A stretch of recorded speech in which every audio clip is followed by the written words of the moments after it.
hello, and welcome to the show. I'm Dana Devine. Thanks for watching. I'm going to say that right now. Get it out the way. We're the Metropolitan Chicago Breast Cancer Task Force, and they're the sponsor of this next half hour. At the Task Force, we're a nonprofit organization, and we're in the business of free mammograms. I get really excited about that, especially free mammograms for underinsured, uninsured, or simply unsure women right here in the Chicagoland metropolitan area. In other words, if you need us, we're here for you. You can call right now, 312-942-3368, or you can visit chicagobreastcancer.org. We're waiting for you right now. This show is dedicated to raising awareness about breast cancer, right? You know, we can talk about it in October, but let's talk about it all year long, because guess what? Women are dying all year long from breast cancer. And we want to help eradicate the breast cancer disparities in Chicagoland between black and white women. We're saving lives one woman at a time right here through awareness and prevention. Did you know that here in Chicago, African American women right here in Chicago under the age of 40 die 157. I know the print is small. Just listen. 157% more often than white women their age. That is unacceptable. And did you know that 80% of lumps found are benign? They're not cancer at all. You're worried about, well, you could be worried about the right thing, but you could be worried about the wrong thing. So schedule your appointment today. I say it all the time. Don't deny, verify. If you have no insurance, no worries. Call 312-942-3368 or chicagobreastcancer.org. We have a team of skilled professionals, navigators, Latina navigators who are waiting to help you. Call today. All right, summer is, I guess it's here, almost here in Chicago. We're not really quite sure, but we're ready to enjoy these weeks of sunshine and take a few days off to chill. And this is a great time for you to schedule your annual appointments, your annual mammogram, your annual physical, your annual pap smear. Think about your birthday month. Maybe it's next month, but just get it in. That's my rule of thumb. Your birthday month is a great month to schedule all of your annual screenings. All right? If you're under 40, then you still have to attend your annual examinations, but include being self-breast aware, being self-breast aware. You need to know your family's history. That's really important. You need to know what chronic illness she may have had that you didn't know about before you were born. You need to know your family history. It's 2019. No more excuses. Don't deny. Verify. Just 20 minutes of your time to save your life, because 99% of the time, early detection saves lives. That's good news. We're a call-in show. Call in if you have something to say, if you want to share, if you feel like being a part of this conversation.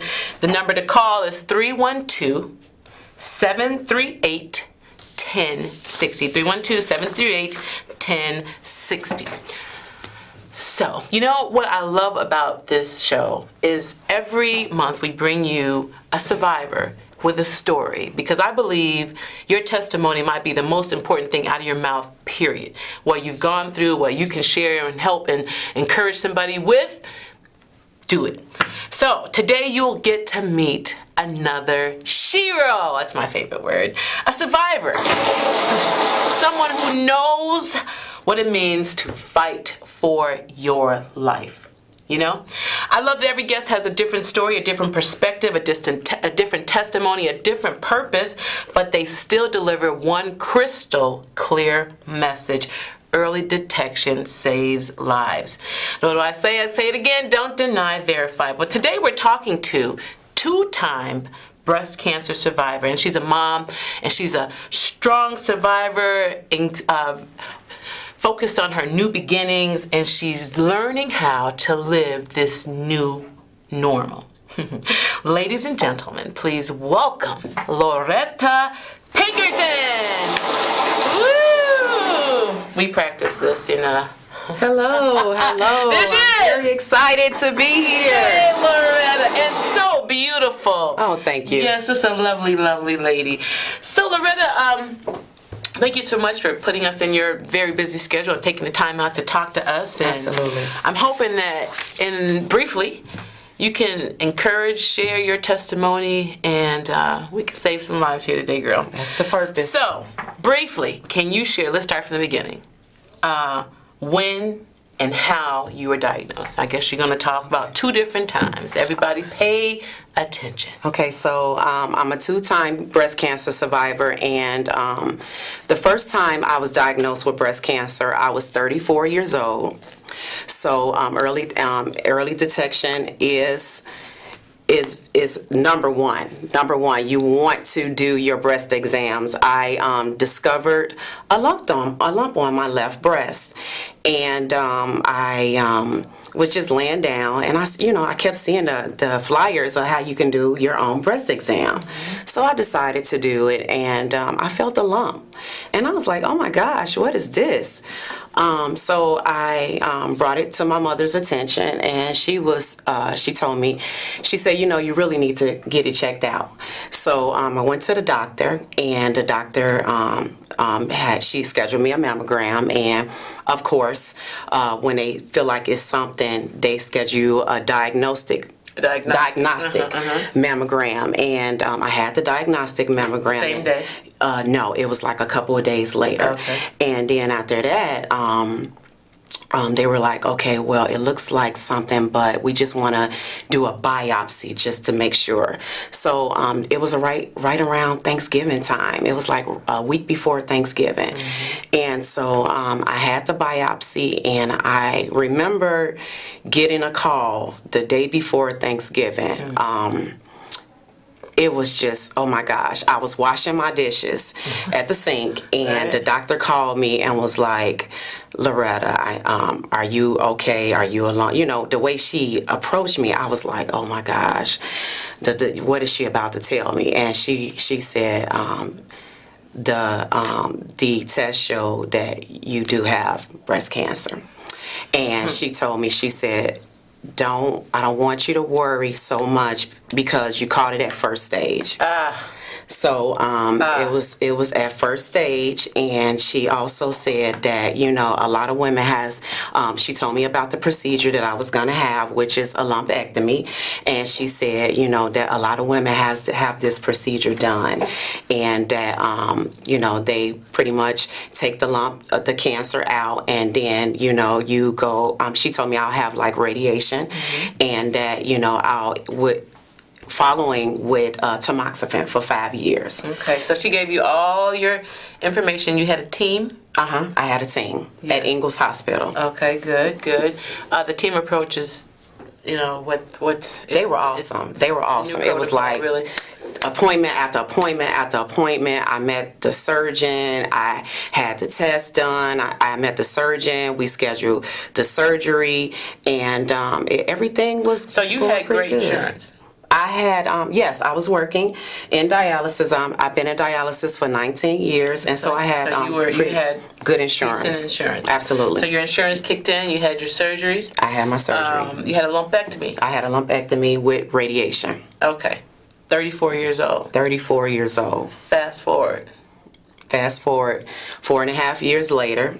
I was having complications, so I was on medical leave when I found out that I had cancer again. So you had a stage 1, had it removed, early detection, right. Early stage, and so your second staging was? It was first stage breast cancer in the left breast again. Same breast? Same breast. Same area? Same area. It was coming back. And I remember them telling me that, my doctor just giving me the results. And I was just like, Lord, I'm tired. I'm like, what? My doctor was like, well, you can have a lumpectomy again, or you can just have a mastectomy on your left breast, or you can have a double mastectomy. And you know what? I said, I'm tired. Let's just do a double mastectomy. Let's just get them both. Take them both. Because I'm tired. I honestly think that is the best answer. Absolutely. Everybody doesn't have that option. Okay, so you said take them both. Take them both. And so then you've had A double mastectomy, and following behind that, within the same surgery, I had expanders put in. And then after the expanders were put in for the implants, I started doing chemo. So, okay, and as I talk to my guests, as we definitely are in the same sorority on this one, you find yourself comparing your treatment or what happened with you. So, okay, we're about the same. So I had a double mastectomy as well. Okay. And, right, so you had your expanders put in. Yes. And how long ago was this? I was diagnosed, and I had my surgery in July of 2015. And so after that, after the surgery, maybe like 3 months later, I started doing chemo. Okay. My chemo treatments was like every 3 weeks. So your first round, did you have chemo? You had surgery and radiation. Yes. I mean, lumpectomy and surgery radiation. and radiation. Absolutely. So, okay, and so now your second time, now you're dealing with chemo. Chemo. Was that a big hurdle for you to climb, or how did you feel about that? It was because I really didn't want to do chemo. Which a lot of people say they're so adverse to the chemotherapy, it just sounds so scary. Oh, I gotta do chemo, but. Yeah. So how many rounds did you do? I did like 6 months, about 6-7 months, every 3 weeks. And I do remember my last treatment being September in 2016. Okay. I do remember that. Okay. Yeah. Now, how did you manage through the chemo? I did pretty good. The first treatment I had, I was a little tired. The second treatment, I was kind of nauseated with a little vomiting. But after that, each treatment, I was fine. I just went home and just laid down for a couple hours. And I tried to pretty much stay busy because I didn't want it to get the best of me. So I tried, and I did. I stayed busy. And you know what? I did as well. I really stayed busy, worked out, and tried to sweat it out as much as I could. Absolutely. I think that's, everybody can stay busy. I mean, some women aren't mobile, I suppose, or for whatever reason, can't exercise and work out, which I think helps. It does. The chemo process. It does. But I still think exercise, no exercise, nauseation, no nauseation. If it's recommended, do it. Absolutely. Because I'm glad that I did it. I am. Because in the end of it, when you see the white light at the end of the tunnel. Exactly. It is worth it. Don't worry about the hair loss. Don't worry. It's all going to come back. That's right. It all came back. And with a clean bill of health. Yes. So, okay. Now, do you feel like you sleep better with the double mastectomy? I did have some difficulty sleeping, and I still do from time to time. And I say that, a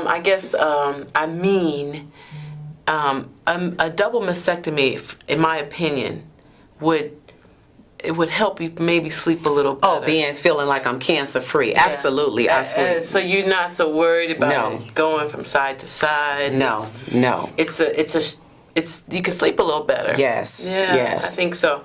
But every woman does not have the option from the doctor. In fact, I know somebody who just was diagnosed, and that wasn't an option for her at all. But she had public insurance, and they were not willing to pay for the second breast because there was no problem with the second breast. Okay. So, there you go. Yeah. So tell me about your new normal. How have you had any major lifestyle changes? Yes.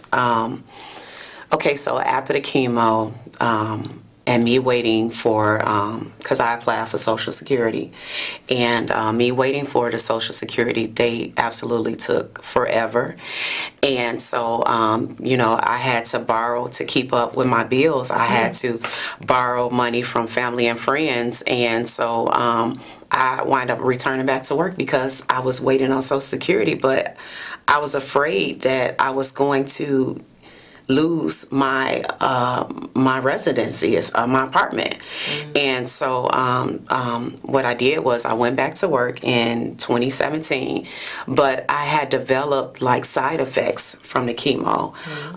One of the side effects that I did develop, like the first 9 to 10 months after chemo, was cholinergic urticaria, which is a disease that I developed after the chemo, where it made me allergic to my own sweat. And so I kept telling the doctors, you know, they were like, at first they were like, I don't know what you have. They put me on so many medications for I want to say for sinus medication. They kept giving me so many different medications for sinus, and I was telling them, like, when I sweat, I would break out in hives and have like little pus bumps on my arms and my legs. And at work, I was just, you know, I'm doing my job and I'm working and I'm sweating, I'm itching, and I told my boss, I said, you know, this is what's going on with me, and I really do need my job. And so I said, sometimes I might need to just go outside, get a fresh breath of air, or go to the bathroom and just take a towel with me and wipe my sweat off my body so that I could stop itching. After that, I want to say it lasted for about 9 months. Thank God it's over. God healed me from that. I started feeling my feet was always hurting. It didn't matter what type of shoes I wore. My feet was hurting. I wasn't able to kind of grasp things, hold objects for too long. I developed neuropathy in my feet and my hands, and I'm still dealing with it. I'm still dealing with it. That is a common side effect of chemotherapy that I too suffer from. But again, small price to pay. Yeah. Small price to pay. Absolutely. But I get tired of picking stuff up over and over again. It seems like every time I pick it, it fall back down on the floor. I pick it up again, and there it goes. You know, that's a little frustrating. But it gets better. It gets better in time, as far as you learn to cope with it. Right. Your new normal. Exactly. Now I forget when I pick something up 5 times that that's not normal. Now, you know, it just seems kind of normal to me. Yeah. Let me ask you. About self-awareness, you know, when I finished my, journey, and I reflected, you know, people say, oh, I have a new focus on life, and now everything is rosy and green, and now I don't get mad at anybody anymore. Are there any type of those type of changes that you feel like were prompted because of cancer? Yes. First of all, me being a 2-time survivor, it made me stronger as a person. And second time? As a 2-time survivor, absolutely. It just made me stronger, and my faith in God, my trust in God is everything.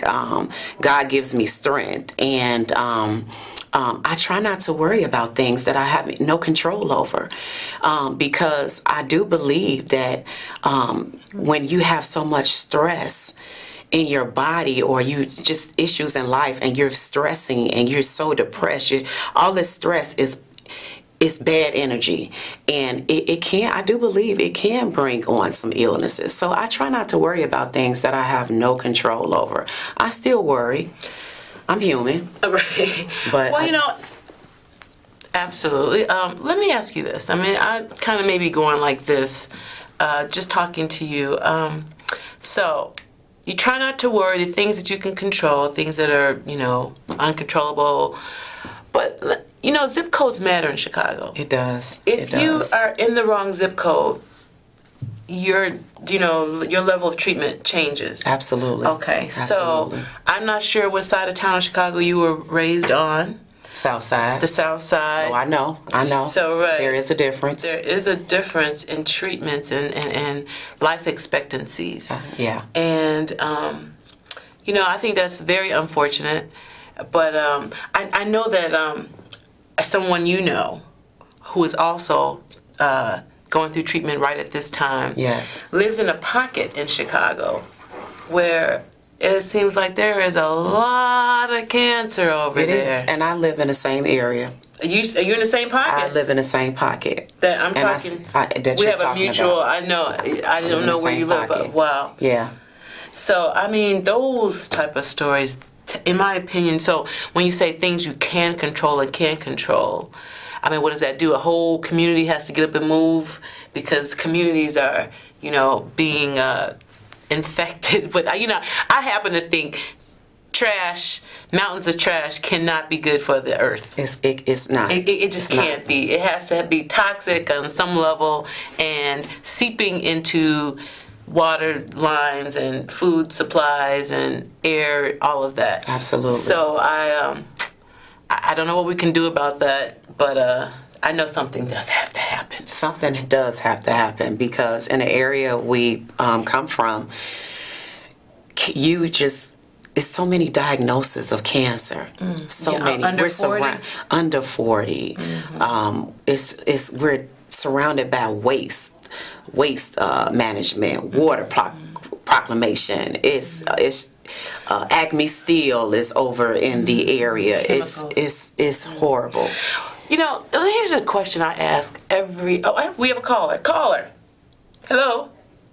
Good evening, ladies. Good evening. Good evening. Hi, this is Auntie Paula. How y'all doing this evening? You look beautiful. Oh, hey, thank Auntie you. Paula. We feeling good, girl.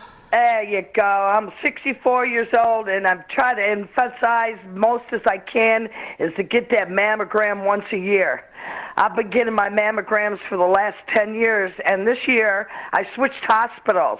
And I always looked on my paper after I got my mammogram, and it always said negative, I'm okay.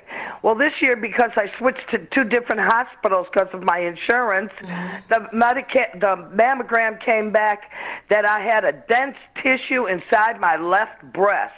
I never even knew about it. Evidently, it wasn't that bad, but I never even read the paper. Once I read I was okay, I never read any further. Well, what I did when the new hospital see my new mammogram and see that dense tissue on my left breast, I was freaking out.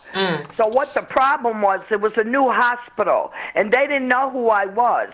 So what I did is went back to my first hospital, and for the last 10 years, got all my mammograms on the disc, brought them to the new doctor, and then they noticed I've had that dense tissue in my breast all these years, but because I didn't read the paper right, and it was a new hospital, finally those 10 last discs of the year, are you there? Yes, we're here. It all matched the new one. Oh, So, good. So that's good. For sure, self-advocacy is so important. I can't tell you how many stories I've heard of women who's the first time to the doctor said no. By the time you figure it out, when it becomes a yes, it is officially cancer. And, who wants to deal with that? That's awful. But I'm glad you got it all sussed out. Caller? That's okay. Listen, I have a question for you before we get out of here. Okay. Can you tell me, and I ask all my guests this, I'm going to tell you again here. Here's the information if you need a mammogram. 312-942-3368 or chicagobreastcancer.org. Can you recall any instance, any experience prior to your first diagnosis, 2 years, a traumatic experience, a loss of any kind, anything like that, 2 years prior to your diagnosis? What do you mean, a loss? A loss, a job, a family member, a loved one, anything like that? No. Okay. No. I do remember, and I'm glad you brought that up, something. I do remember years ago, I was a teenager at the time, it was this big chemical spill in Allgill Gardens, because that's where I'm from. And I remember them telling everybody to go in the house. And I do remember a lawsuit from that, which was with Levy and some other name. But I do remember that. And I know each one of us had received like maybe $800. Oh, wow. But it was a big chemical spill. I do remember that. Yeah, when you start paying, that's acknowledging guilt. Yeah, well, hey, I don't know what to say. awful. Again, I can't say it enough. Early detection saves lives. I mean, we listened to this conversation. We want to thank you, Loretta, for stopping by and sharing your experience. Thank you. But if you need a mammogram, you need to call us today, 312-942-3368 or ChicagoBreastCancer.org. Even if it's not for you, this may be information for a mother, a sister, a neighbor, but pass it on.